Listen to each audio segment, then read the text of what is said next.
Hi friends, this is video number 2, describing the information that I hold, and it will span from the years 1989 to about 2009. It's 2019, so the experiences described really encompass about half of my life. And I wanted to give a little bit of outline now as it's settling into how it wants to present itself.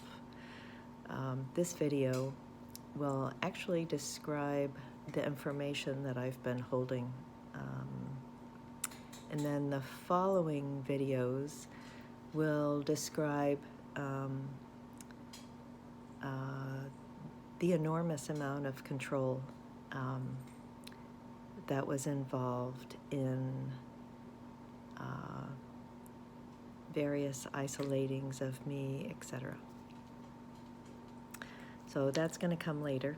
And right now in this video is going to be describing the actual information. Before I get to that, though, a couple people recently asked me what my purpose was in coming forth with the videos.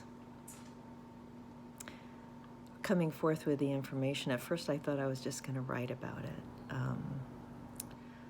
which I did. And then I realized it would be far more efficacious to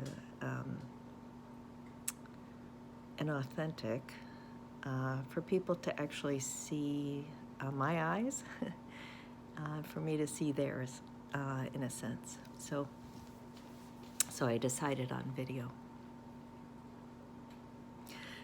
So the reasons for coming forth are threefold. First and foremost, my very precious family, my son and my daughter, above all. They are actually the reason for coming forth. And that'll probably become more apparent as time goes by.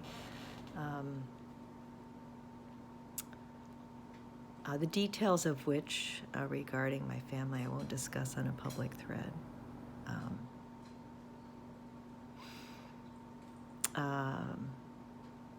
And then number 2, my own awakening. You cannot awaken while holding the lies of others. You also can't awaken if your expression has been shut down by a threat, whether internal, external, and they happen in both. But the expression is necessary for us humans.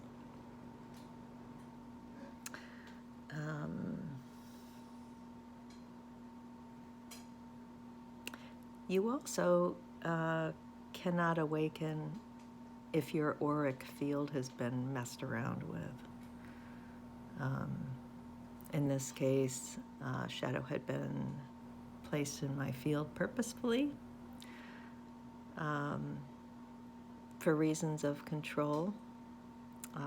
And for that very reason, the oftentimes heard teachings of feeling your feelings, etc., didn't exactly work. They would provide certain breakthroughs, certain insights, but there was something that I actually didn't know about, and that was that there had been acidic manipulation of my auric field. I didn't have a clue. I'll get into that later in the later videos when I talk about the controls. But for this video, I wanted to go forth with the information and how that unfolded. And I realized that this brings up in just going through those years, this brings up so much of how the heart was broken in half. Because the very same thing that I loved with the entirety of my heart turned out to be the thing that was the most devastating.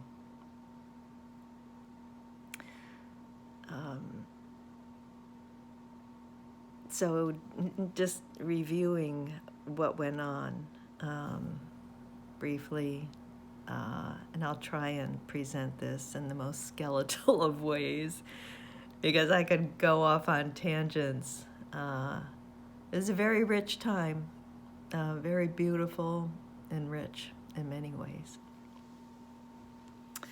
So, and I'm going to be referring to notes because this is so bloody complex, that I had to take some decent time to try and figure out how to present this in a way that wasn't complex, got across the point of the information I'm holding, and got across the point the amount of controls. I primarily wanted to have it be that simplified in order to be of some help for others and for myself. Okay, so I'm going to be referring to crazy amounts of notes. Let's see. So I first came, important point, I am continuing to not reveal names. Like I said in the first video, that may change at some point in the future, but for right now, I'm not discussing names, nor the name of the organization.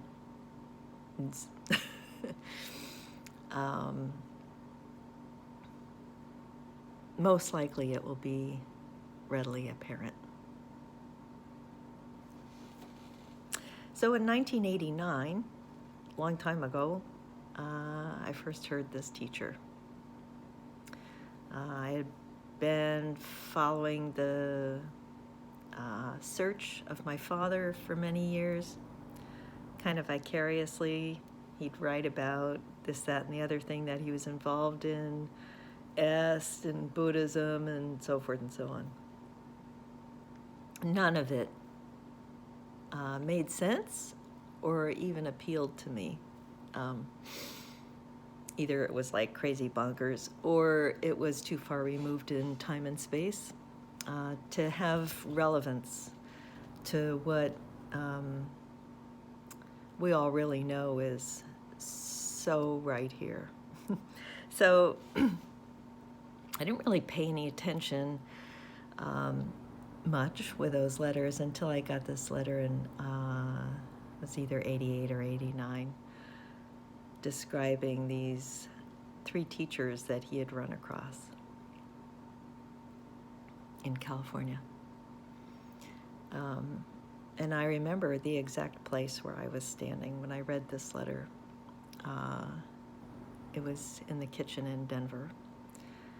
And I read this and I looked up and I said, he's found it.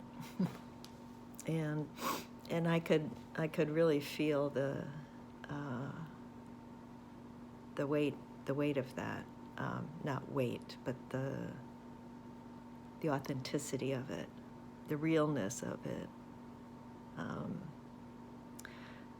So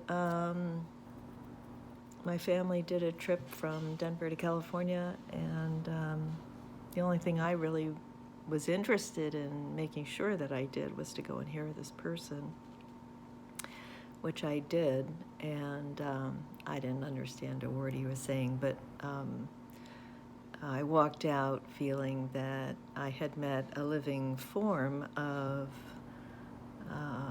teachings that I had experienced as a kid that I described in video 1. So I felt it was genuine from day one. Also from day one, pretty much, And for whatever reason, I was allowed to experience siddha powers from this teacher.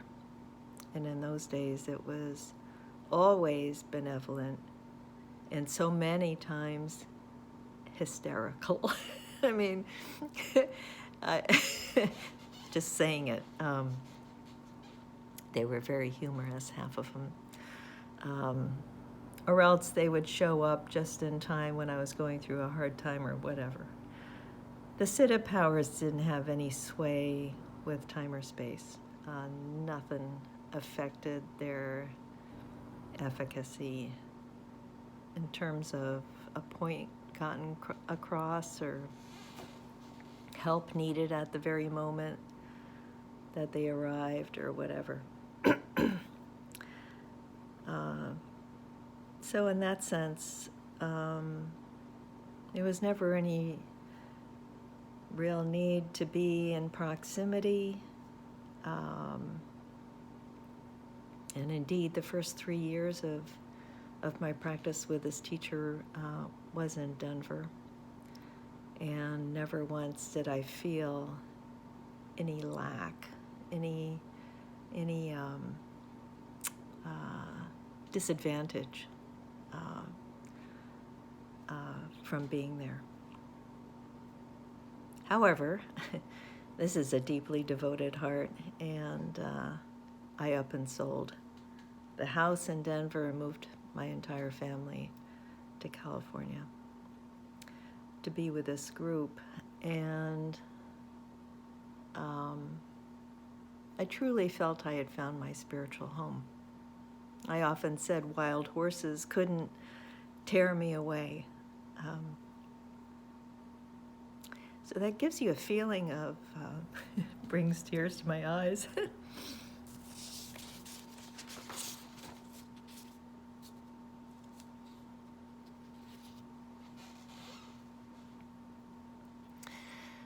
So there were various practices, not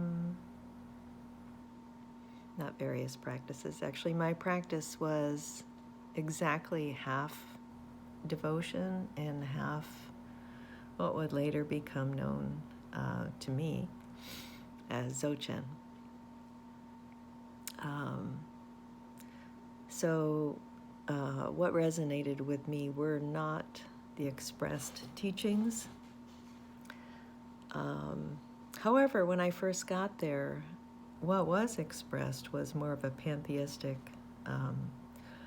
root of all main traditions that we see. And honestly, that made my heart sing. I just loved the various forms that were so incredibly different on the surface, all expressing the same exact thing.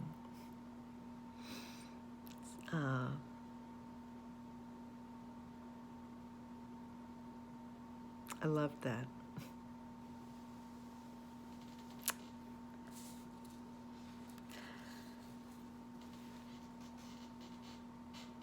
As time went on, and I was sort of fully involved in this organization, seriously, one of the first to arrive in the morning and one of the last to leave. I was glued to the place, as my kids could attest to.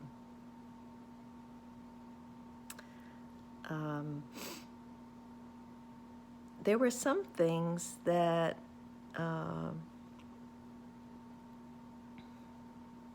became apparent in terms of deceptions as time went on.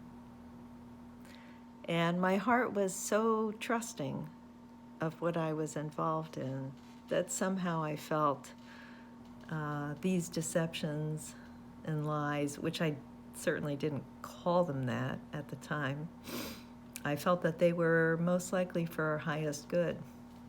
And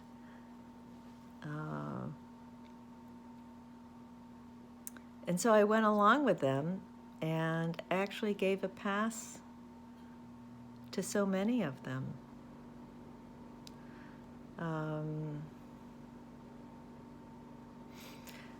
These teachings were off again, on again, presented by not only my main teacher, but a co-teacher of his, who turned out to be his brother.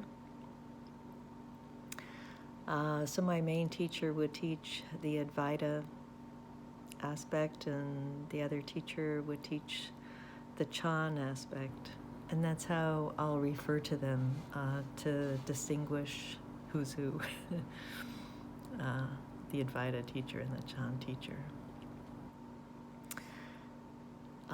And unlike many in the organization, I was connected to both of them. Most people there were most were connected with the main teacher, and a few others with the Chan teacher as well. But I was really seriously connected with both of them, not equally so, but deeply so. And so there began a series of what I used to jokingly refer to this as the washout. And it would happen maybe every 3 years. For whatever reason, they would whoosh a bunch of people out. And for whatever reason, I was sort of standing back on these washouts, but watching them kind of intently. And they would typically happen in what was known as the back room, which I didn't go to. But I remember one day when I was in the shoe room and a whole line of people walked out from the back room, literally with faces this color. And I thought, oh, brother, what's going on now? and I mean, seriously, they all filed out and never returned. I think they went to another local teacher. And who knows who he is. And so this would happen on occasion. And, you know, at one point in the heyday, I think we had like 125 people at this organization. And then there would be this washout, and people would leave, or they would get all upset and up in arms after finding out that these two teachers were brothers, and they'd leave all in a huff because nobody told them. And in all honesty, I kind of got a kick out of all of these washouts or deceptions or untruths. And I couldn't figure out why it wasn't apparent that so much of this was a ruse. I mean, I would look at these two teachers, and on occasion, and one of the most delightful things was on occasion they'd be sitting up there on the dais. Yeah, they were up in front of this whole audience. And one of them would crack a joke, and then they'd end up in this uproarious laughter and look at each other. Well, the look of love between these two was so apparent, was so deep. Indeed, one had awoken underneath the perhaps somewhat informal teaching of the other. So I couldn't quite understand that the people didn't really feel that this wasn't one big joke, these early deceptions of seeming one teacher pitted against the other. So that went on for a number of years until about, and I'm so bad with years, so bear with me, because it took me a while to piece together some of these years. I was involved in various activities also, like running the bookstore for about a year and a half, while raising a family and working at another job so I could earn money to do the bookstore stuff for free. For the most part, there were some harsh teachings. It turns out I didn't work so well under harsh teachings. But there was one time when I was so freaked out about the amount of work that I had to do in that bookstore. And I was right off of a retreat. But I walked downstairs to the dungeon where my desk was.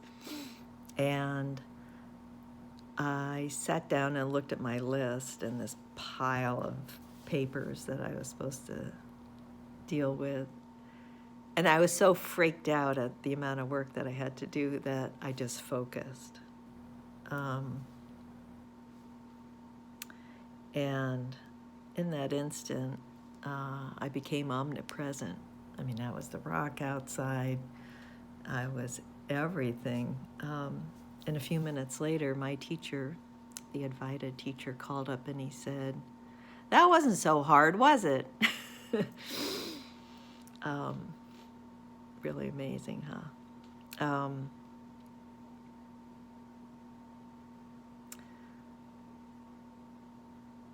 So there was this natural attention that I don't think needed to be brought about by such harsh teachings. I mean, my own lettering, I used to do hand lettering projects on occasion for this group, including a book jacket on various scrolls and a wall mural, which I love doing. There is a natural attention, and that in addition to the devotion were really my primary ways. There were also a couple stints of being on the board, which was also hilarious.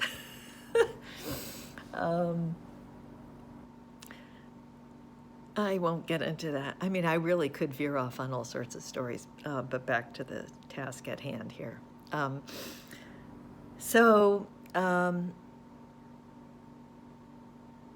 In 2005, I think it was, 2003, sorry.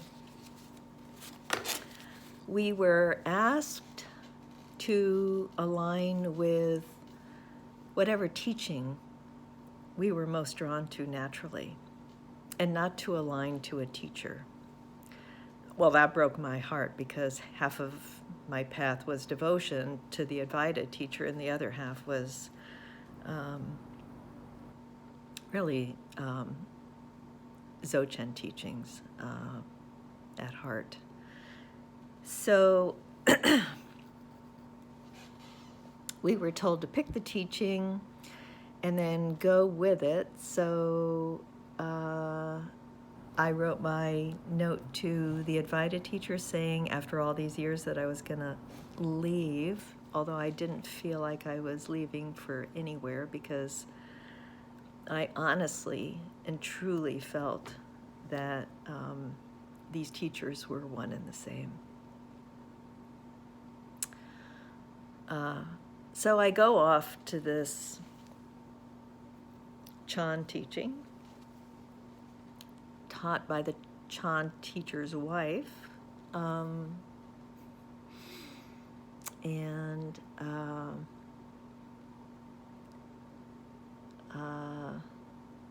shortly after that, and there was all sorts of weeding out and making sure people were in the right place. A couple people who ended up in Chan were told, "Nah, you're not really supposed to be here. You're supposed to be with the other group." So then they went back, and I stayed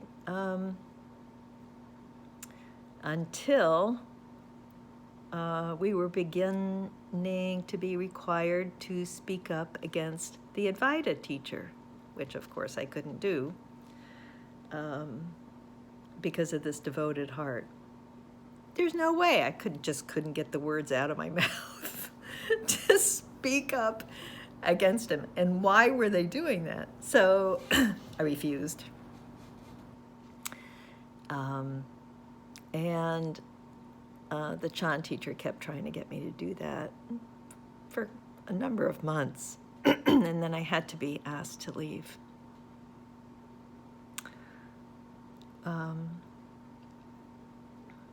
And so I left and spent a few weeks sort of in limbo, not knowing where to go, which brings up one of the early on deceptions, that the invited teacher was the only real awake teacher in this country, which is what we were told early on. So I really felt I didn't have anywhere else to go that would offer the real true teachings that my heart so longed for. So I spent a few weeks sort of in limbo, and then I went back to the original organization. And I walked into a Sunday satsang, and there they both were sitting up on the dais together. And the Chan guy looks up at me with this sheepish look on his face, and then he left and never came back. And so that was that. Now, the Chan guy off and on would leave and come back. In fact, I think he did this at least 2 or 3 times before the split up of these teachings. But this time it was for good. And so there I am back in the original organization, and I've got all this information in me that says none of this was kosher, none of this was real, this apparent split between these 2 brothers. And I hinted about that to a few close friends, not knowing the severity of what my hinting might bring. And there came a time when the Advaita teacher pulled me into his office with a bunch of folks sitting outside, Indian folks primarily, as this had been, the teaching at that organization had been narrowed down to solely the teachings of the Maharshi. And this teacher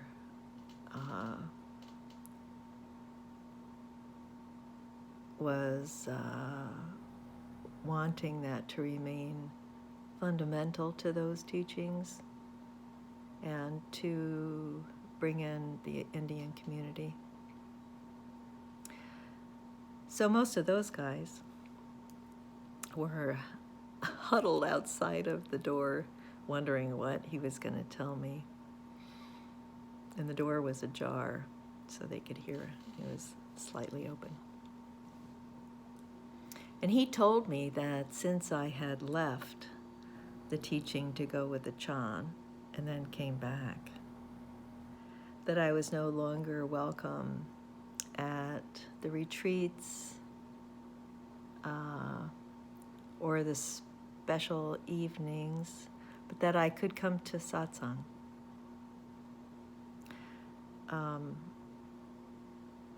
And I was kind of in shock because there was such a deep connection and such devotion here. And I walked out. I could feel that, I could feel the reason for it, and I could feel that it was for show. So I ended up staying there.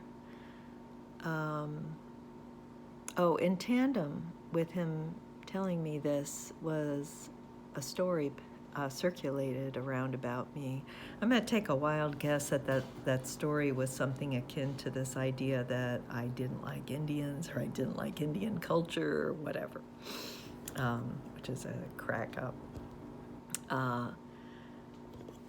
Because the next Sunday I came in and nobody would have anything to do with me. Everybody looked at me really disgusted. So I ended up continuing attending satsang underneath this pallor of a circulated story and ideas that had been implanted in people's minds of who I was and what kind of person I was.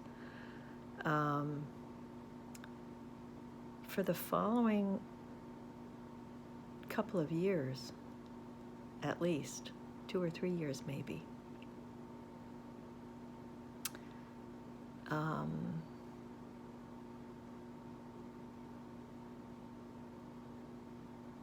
meanwhile, back at the farm, there was an apparent lawsuit that was actually taken into the local courts. And since I had served on the board for a couple of stints, I was called in as a witness, which I kind of relished because I got to speak up about something. Except that in that courtroom, I actually gave a pass to those lies as well. I was asked point blank if the Chan guy was honest, and I said, yeah. If they only knew. But back to being marginalized for the following few years. I continued to go to satsang and continued to be marginalized, which was really awful because I couldn't express anything. Couldn't express my experiences because they would be dissed, which they were a couple of times. I remember asking once, so I had this experience that thought is undifferentiated from awareness, and the invited teacher just brushed his hand aside as if to discount that. So I realized that nothing that I raised in the satsang was going to be given any kind of credence due to the stories that were passed around about me. Not knowing the effects of trauma and the effects of things like being marginalized and having your expression shut down and having lies told about you. Not knowing what that does to one's system, I realized that over the course of those years, I had actually developed a certain amount of PTSD. Like I couldn't even cry because I also couldn't explain why I was crying. I had to hold all of that stuff in. So there was an enormous pressure cooker aspect around this. I remember when I was working at the local community college, and I remember when my father was close to dying, or he had died, I can't remember, but the dean that I worked for walked by my desk, and he could sense, I really loved him, he could sense this heaviness around me. And he looked at me and he said, "It must be hard to lose a relative, you know, that you're that close to." And I couldn't tell him that was what was actually harder than losing my own father was being forced to hold the lies and deceptions of others and being forced to have stories around myself, restrict my expression. I wanted to give a little bit of feeling of what that felt like. I wanted to go back to my father just for a second. He died not knowing the truth of what I'm holding. And I had to actually hold on to his ashes for a number of years because what he wanted, which was his ashes spread around at this organization, I couldn't do.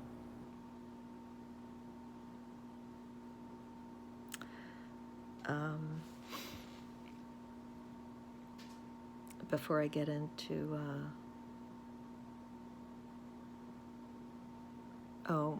I'll get back to these movies. They give a kind of a sense of the feeling of what I felt like, of the feeling of trauma, the feeling of being a holder of information.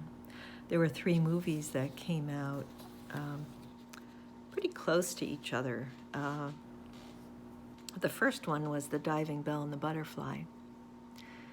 If you haven't seen it, get it on Netflix. An excellent movie, and I walked out from that movie feeling like death warmed over because it described exactly what it felt like.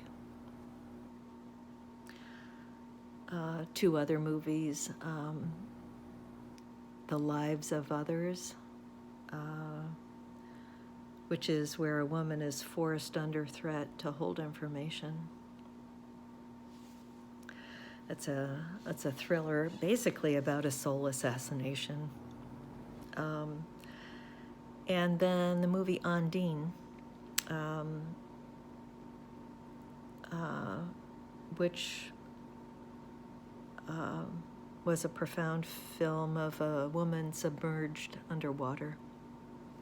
So those 3 films, if you've seen any of them, give the feeling of what it felt like to hold this information all that time. So as people started waking up, and they did start waking up, finally, I say finally because the first 10, 12, 13 years, this was an inefficient teaching. And I say that for folks who are going into other teachings. We have a precious life. And we don't know if we get another one. So watching movies, doing all sorts of seva, Sanskrit spelling bees. This is by no means mocking any culture whatsoever. Talking about the efficiency and the efficacy of how a teacher goes about teaching. Those first 10 years were not efficient.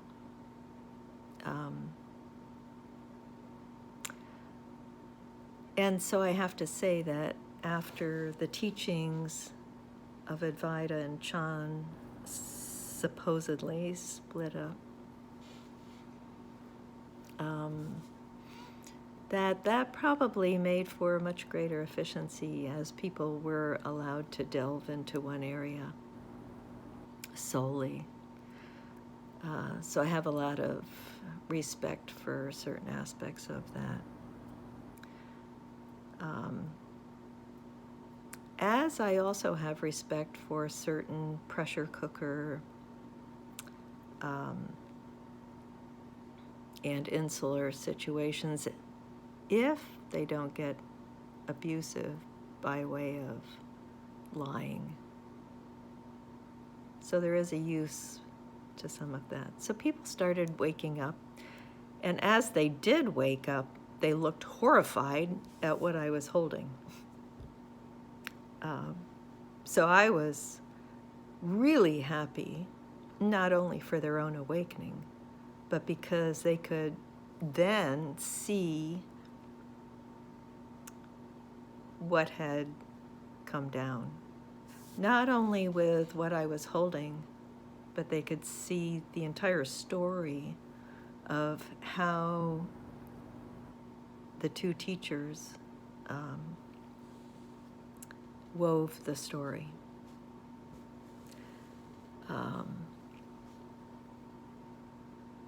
So, meanwhile, the Chan teacher took off to go up north to an organization up in Marin. And I'll try and figure out where I'm going to end this one. I am thinking that I'll end it right there.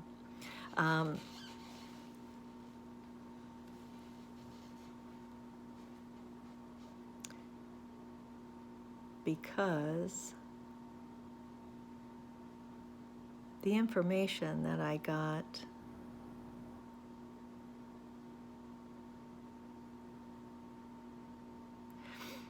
now I'm going to continue for a few more minutes here. What am I at? This is long.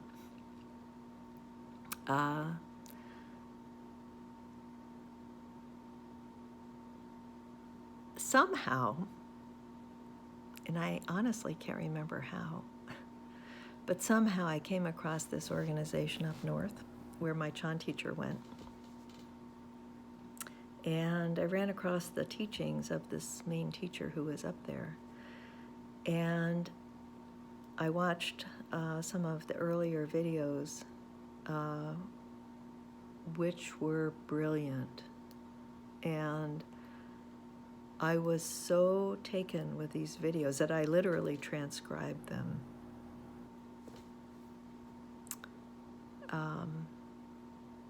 And since the expressed teachings at the organization I was still going to were not my native teachings, you know, they were the renounce everything, everything is unreal. That's definitely not my path. My path is everything is real and nothing's renounced, and it's all a doorway in. So listening to these early recordings of the teacher up north were exactly what I wanted. And so I sent several emails up there, and it was like this blackout, no answer. And it dawned on me that that teacher knew where I was and didn't want me up there. And this is magic stuff, because it's teachings in silence, and which I deeply appreciate. There was continued care, knowing what I was holding, no doubt about it. So he would transmit this teacher's answers and instruction and teachings to me in the middle of satsang. It's that magic silence stuff. And he knew how much I wanted to go up north to be with that teacher that I had never met, because I found the teachings so brilliant. That there was such a, I was ready to break down the doors up there, even though they never answered my emails. The energy became so strong in me that one day in the middle of satsang, my teacher indicated, "Don't worry, the teachings are the same." Well, that really settled my heart, seriously. And I stayed, even though that PTSD stuff continued. So of course they're the same. That was what I loved about the whole pantheistic stuff in the very beginning anyway. And yet hearing, you're not the body, the world is unreal, emotions are unreal, all of that stuff energetically had an effect on me, because all of that stuff, the body, the world, emotions, all of that stuff was my primary door in. It was my primary door into awareness. And here I am listening to this. It literally would raise the hair on my arm. I'd go, ah! So he sort of calmed my system down by telling me that these teachings are the same. Yeah, so they are. So that is where I'm going to leave.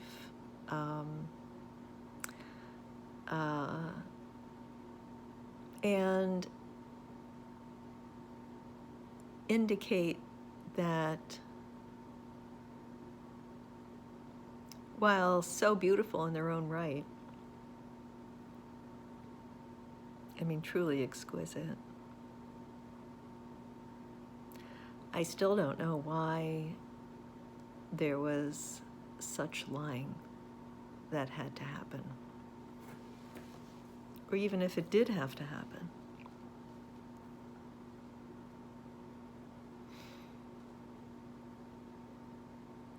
And was it necessary? And was it helpful? I don't know. I don't know the reasons for it.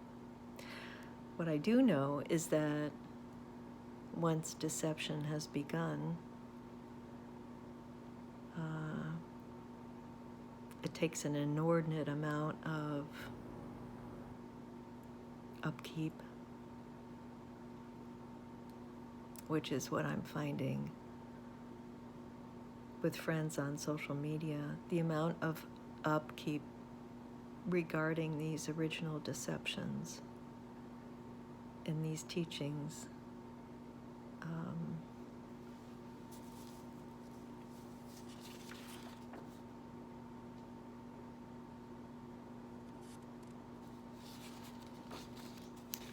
that lying is unsustainable, and it's a precipitous and systemic dynamic that is almost across the board from what I can tell. And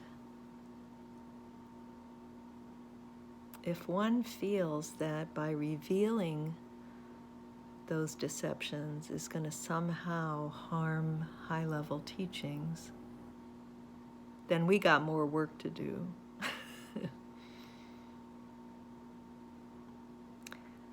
So that's what I'm holding. And one might think, well, that's not so bad. Well, if it isn't, the following, I'm not sure, 2 or 3 videos maybe, will realize just exactly how serious they don't want what I'm holding to get out. And with that, I say big hugs and thanks for listening. And